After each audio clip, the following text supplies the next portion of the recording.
Martine.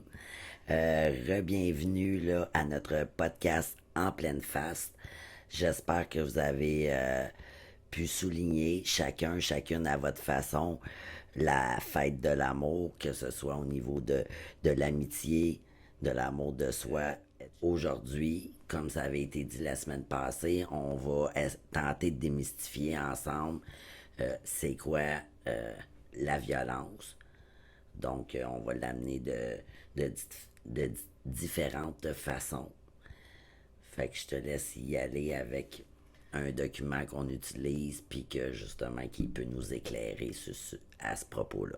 Oui, parce que dans le fond, tu sais, souvent, là, qu'est-ce qui est de la violence, puis qu'est-ce qui est de la colère, là, ça devient un peu difficile à faire la différence, puis à bien J'ai perdu mon mot. À bien À bien l'identifier. l'identifier exactement. Donc, on a des indices qui nous aident. Il y en a 7 en fait, qui sont quand même simples à comprendre. Là. On y va avec le premier qui est la reconnaissance du comportement agressif. Quand quelqu'un est capable de reconnaître qu'un comportement ou qui n'est pas capable, c'est un indice. Le deuxième, ça serait l'empathie. Être capable de se mettre à la place de l'autre qui a reçu l'événement ou le comportement. Donc, est-ce qu'il y a du regret, en somme? Là, Oui, exactement. Sinon, on parle de réparation. Réparation, ça a le dos large un peu, mais on parle à ce niveau-là le plus de la capacité à faire des excuses sincères ou un geste de réparation. Mm-hmm. Sinon, on est aussi dans le changement. Est-ce que la personne qui a eu un comportement agressif a l'intention de changer, met des choses en place pour changer ou non? Sinon, on a aussi l'intention. Vous savez, parce que l'intention, là, c'est très important. Là. Souvent, la différence, ça va être au niveau de est-ce que c'est une perte de contrôle ou une prise de pouvoir sur l'autre, donc à ce niveau-là aussi. Est-ce qu'il y a un gain, ce qui est un autre indice, là? Est-ce que la personne, en faisant ce geste, ce contrôle-là, gagne quelque chose ou c'est une façon de s'exprimer? Puis sinon, ben, il y a la répétition. Est-ce que ce type de comportement-là arrive régulièrement ou c'est un comportement ou un geste qui est isolé? Mm-hmm. Puis c'est important de prendre en considération qu'il faut faire, qu'il faut unir ces indices-là ensemble. Là, en utiliser un seul ne serait pas suffisamment représentatif pour qu'on puisse considérer vraiment que c'est de l'ordre de la violence. Donc, il faut tenir en compte tous ces aspects-là lorsqu'on évalue, là, justement. On se questionne. Exactement. Puis ce qui nous amène aussi à travers tout ça, à vous parler, c'est le cycle de la violence. Ça aussi, c'est un élément qui est très important pour évaluer. Donc, ce que Martine disait là, il y a quelques instants au niveau de la répétition, le cycle, il contient 4 phases. Donc, il y a la phase de la lune de miel, où est-ce que au sein d'une relation, ben, au départ, en principe, ça se passe relativement bien. On est amoureux. Donc, ensuite de ça, la seconde phase, c'est la phase qu'on appelle de tension. Où est-ce que là, on a l'impression qu'on marche sur des œufs. Il y a une tension qui est palpable. On est hésitant, stressé, etc. Là, on sait qu'il y a quelque chose qui peut éclater, exploser. On a Donc, peur de la réaction de l'autre, en fait, là, c'est sur n'importe quoi. de faire, de dire, etc. Fait que tout ça nous amène à la troisième phase, qui est celle de l'agression. Donc, c'est la phase où est-ce qu'il y a un ou des éléments de violence. Ça peut être un mot, un geste. On va y revenir justement un petit peu plus tard en ayant des exemples un peu plus concrets. Il y a la phase aussi de la justification, qui est la dernière des 4 phases, où est-ce que la personne qui a commis une agression, un acte de violence va justifier son geste avec des raisons extérieure à elle-même. C'est-à-dire, par exemple, mauvaise journée au travail, les enfants dans la maison qui sont turbulents, peu importe, toujours des raisons extérieures à la personne qui a commis le geste. Ce qui est important de dire aussi au niveau du cycle, On parle de la fréquence, tu sais. tout à fait, ben là, tout ça, le cycle, là, va revenir. Ça va revenir parce qu'après le geste, justement, l'agression, la justification, là, il y a souvent une période d'accalmie où est-ce qu'on retourne dans les faits à la lune de miel, où est-ce qu'on a l'impression qu'on retrouve la personne, par exemple, de qui on était devenu amoureuse. Fait que tout ça, ça suscite l'espoir euh, que la personne est redevenue elle-même, puis qu'on peut espérer que tout ça soit derrière nous, puis qu'on puisse continuer à avancer. Euh, L'autre élément qui est aussi important à dire, c'est qu'à un moment donné, au sein d'une relation, ça peut arriver que la phase de la lune de miel ne soit même plus présente et que ce soit uniquement les trois autres phases qui demeurent parce que l'emprise est devenue tellement grande. La peur de la victime est grande également. Donc, éventuellement, la personne qui agresse n'aura pas besoin d'essayer. De reconquérir l'autre, là, ça va tout le temps se répéter. Et ça risque aussi à ce moment-là d'aller de plus en plus rapidement. Et les explosions, là, où est-ce que les épisodes de violence risquent aussi de monter en intensité et en dangerosité. Tout à fait. Puis c'est ce qu'on appelle justement l'escalade dans nos mots, là, parce que justement, ça va de plus en plus vite. C'est très. Ça peut, tout ça, là, ce cycle-là peut se passer à l'intérieur même de 5 minutes. Là. Mais c'est ça, on va comprendre ça au fur et à mesure. Donc, je pense que l'essentiel du cycle, il a été dit pour l'instant. C'est sûr que, tu sais, plus tard, on va y revenir parfois par moment. Parce on va faire des liens avec ce qui a déjà été vu aussi de toute façon. Donc, est-ce que toi, tu as quelque chose à ajouter par rapport au cycle? Pas par rapport au cycle, mais j'irais plus par rapport à. Là, on vient de parler un peu des comportements, puis du cycle, tout ça, mais après ça, on se dit, OK, mais quand est-ce qu'on va faire la différence entre de la violence conjugale puis de la chicane de couple? Parce que oui, on va se le dire, des fois, dans le couple, il va manquer de communication ou de façon adéquate de s'exprimer, puis il peut y avoir des explosions qui sont pas souhaitables, mais qui sont pas nécessairement de la violence. Fait que, à quel moment on est capable de faire la distinction entre les deux? Ben, il y a 4 critères pour le faire.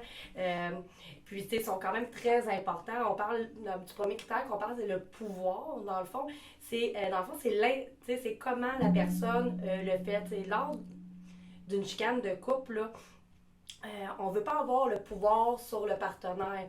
On veut avoir, tu sais, dans le fond, raison sur le sujet de la chicane, tu sais. Je veux dire, peu importe c'est quoi, les bossales qui traînent à terre, ben moi, là, je me chicane parce que je veux que les bossales soient ramassées, tu sais, puis l'autre se chicane parce qu'il dit que c'est pas grave si les bas traînent à terre, tu sais. Donc ça, c'est juste un exemple. Dans le cas de la violence, ben, c'est peu importe le sujet. Le but, c'est d'utiliser des tactiques de violence pour rabaisser la personne puis la faire sentir inférieure à nous. Surtout. Fait que là, c'est vraiment du pouvoir sur l'autre. Après ça, on y va avec l'intention. Dans une chicane de couple, habituellement, l'intention, c'est de faire valoir son point. C'est moi qui ai raison, je le perçois comme ça. Dans de la violence, l'intention, là, c'est d'avoir encore pouvoir sur l'autre. C'est pas le sujet qui est important, c'est le pouvoir qu'on a sur la personne avec qui on a la dispute, la chicane ou peu importe comment on peut l'appeler. La persistance aussi. On a un chien qui jappait, je sais pas si vous l'avez entendu, c'est un petit peu déconcentrant. Dans le fond, c'est la persistance, on peut parler des sujets qui sont abordés. C'est pas des stratégies à ce moment-là. ça peut arriver qu'il y a des sujets qui sont récurrents dans des chicanes de couple, comme les bas. Les bas sales, c'est un sujet récurrent dans un couple, au même titre que la vaisselle ou tout ce qui est tâches ménagères habituellement, là, ça a une bonne tendance à être un sujet récurrent. Mais au niveau de la persistance, on va parler que c'est toutes les stratégies qui sont utilisées pour prendre n'importe quel sujet pour devenir un conflit. Donc là la personne va utiliser une stratégie pour trouver quelque chose qui cloche par rapport à quelque chose, puis des fois, c'est n'importe quoi. La personne, elle cherche des bébites. Oui, là, exactement. Peu importe ce que tu fais, Oui, il va tu avoir vas de toujours quoi. avoir tort, et la personne qui agit de façon inadéquate, violente, va toujours trouver quelque chose à redire, à critiquer. Exactement. Puis sinon, ben, il y a l'impact. Puis ça, c'est vraiment, je pense, très important parce que c'est souvent minimisé. C'est dans la chicane de couple, est-ce que je peux m'exprimer puis donner mon point de vue? Est-ce que je me sens écoutée? Est-ce que l'autre prend en considération ce que je suis en train de dire, même s'il n'est pas d'accord avec moi? Ça, c'est super important. Si la réponse c'est oui, bien probablement qu'il y a peut-être un problème de communication, il y a peut-être autre chose, mais d'habitude, quand c'est de la violence, l'impact, c'est tu peux pas parler. Tu te sens humilié, rabaissé, puis peu importe ce que tu vas dire, ça sera jamais correct, puis tu n'auras jamais le droit à ton opinion, comme si ton opinion, elle n'existait pas du tout. Même que tu vas avoir peur de la donner Oui, éventuellement. effectivement. Ouais. OK. Fait que c'est ça, on a essayé de faire un portrait rapide de ce à quoi peut ressembler la violence, tenter de démystifier, vous donner un petit peu quelques points précis à se référer. Inquiétez-vous pas, on va y revenir. Donc aujourd'hui, c'était simplement des informations de base au niveau de la violence conjugale. Fait qu'on commence à faire du ménage là-dedans. Puis ce que je voulais rajouter, Martine, à ce que tu disais, tu l'as nommé ça, tu sais, que au sein d'une relation malsaine, on a le sentiment d'être dominé Oui. quand on le subit, quand on le vit. On est contrôlé. On nous donne plein d'interdits, pas le droit de faire ci, de faire ça, de sortir, de voir tel ami. L'opinion, tu l'as très bien mentionné. Souvent aussi dans cette dynamique-là, il va y avoir de l'isolement. Donc on se sent de plus en plus isolé parce que tranquillement, pas vite, c'est ça, on voit de moins en moins amis, famille, en raison du contrôle qui est exercé. On a honte également de ce qu'on vit. Fait qu'en ayant honte, veut pas, on est moins tenté d'aller vers les autres, d'en parler. On ressent de la culpabilité. Donc, quand je disais tout à l'heure dans le cycle qu'au niveau de la phase de la justification, l'agresseur va avoir tendance à donner des raisons extérieures à lui pour justifier ses gestes, ben la victime en fait partie, c'est-à-dire, bon, c'est ta faute, t'as pas fait ci, ou Si tu avais fait ci comme ça, ben moi, j'aurais j'en pas serais fait pas ça. venu là. Donc tout ça, ça amène la victime à croire qu'il y a peut-être une partie de vérité, puis que si elle avait fait ça, ce serait pas arrivé. Donc la culpabilité vient avec ça. La personne aussi en vient qu'à avoir plus confiance en elle. Oui, Ça parce se fait que petit à petit, ouais. il y a aussi le fait que souvent, ils rejettent tellement la faute, la personne rejette la faute sur l'autre, et à un moment donné, la personne, elle finit même par croire qu'elle est folle, qu'elle elle a halluciné la situation, que ses perceptions sont pas bonnes, parce que l'autre lui fait dire, dans le fond, ben non, c'est pas de même que ça s'est passé, et on change l'histoire, là. C'est Ouais, la ça nous fait manipulation. douter, Oui, douter de nous. Puis exactement, tu sais, puis encore une fois, ça se réfère à la quatrième phase du cycle. Encore là, je répète, la justification de la personne qui a agressé, mais au niveau de la victime, le phénomène qu'on appelle, c'est la rationalisation. Fait que, justement, elle va tenter de trouver une raison logique, parce que tout ça peut tellement être gros, que ça fait pas de sens. Donc, c'est ça. Fait qu'elle va douter, puis elle va se remettre en question et tout. Il y a aussi le fait, évidemment, d'avoir peur. On a parlé de la culpabilité, de la honte, mais éventuellement, s'il n'y en a pas au départ, il va finir par en avoir tôt ou tard. Donc, le sentiment de peur est présent. L'anxiété, l'inquiétude dans le sens de jamais savoir ce qui va se passer. Quand je parlais tout à l'heure de la phase de l'attention, où est-ce que tu as l'impression que tu marches sur des œufs. C'est ça. Fait que t'es toujours dans l'insécurité, dans l'instabilité. Le sentiment d'être obligé. Aujourd'hui, je suis fatigué, mais je sais que si j'ai pas fait la vaisselle, ben il risque d'être fâché, puis justement d'agir de façon inadéquate. Fait que là, tu te sens obligé de le faire parce que tu crains les conséquences qu'il pourrait y avoir. Puis c'est ça. Fait qu'en gros, ça résume, encore une fois, comme on a dit pour aujourd'hui, ce qu'on souhaitait aborder avec vous. Moi, ce que j'aimerais ajouter, Pascal, à ça, c'est que il faut pas oublier que ça, on parle en général dans une relation amoureuse, mais ça peut être dans n'importe quelle relation. Là. Ça peut être dans une relation d'amitié, ça pourrait même être au travail, avec des membres de notre famille. Tout à fait. C'est pas exclusif. Point de vue amoureux. Point de vue amoureux, exactement. Puis aussi, j'aimerais dire aussi que c'est pas non plus exclusif aux personnes qui sont hétérosexuelles. Là. Ça s'applique aussi dans tous les types de relations. Là. Donc, le genre du partenaire n'a aucun rapport avec la violence. Ça peut se passer. L'âge, la classe sociale non plus, effectivement. Personne n'est à l'abri totalement là, de vivre ça. Là, tôt ou tard dans sa vie à un moment donné. Donc, c'est ça. Personne n'est à l'abri, peu importe. Fait qu'effectivement, on peut retrouver ça et remarquer ça dans différents types relationnels.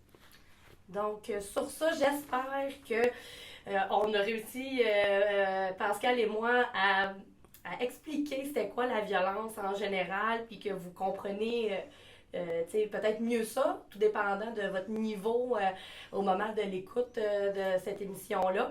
Puis ben la semaine prochaine, dans le fond, ce qu'on vous propose, c'est de parler des différentes formes de violence parce que il y en a quand même plusieurs. On va les aborder, on peut les expliquer, puis je pense que ça va aussi vous aider à mieux comprendre le phénomène. Tout à fait. Puis, comme on l'a dit déjà il y a plusieurs semaines, il y a vraiment tout plein de sujets qu'on a en tête. On est très stimulé. On vous invite à cliquer j'aime sur la vidéo. Encore une fois, abonnez-vous, partagez. Puis, c'est ça, on se retrouve la semaine prochaine. Oui. Donc, prenez soin de vous. C'est important. À la semaine prochaine. Bye.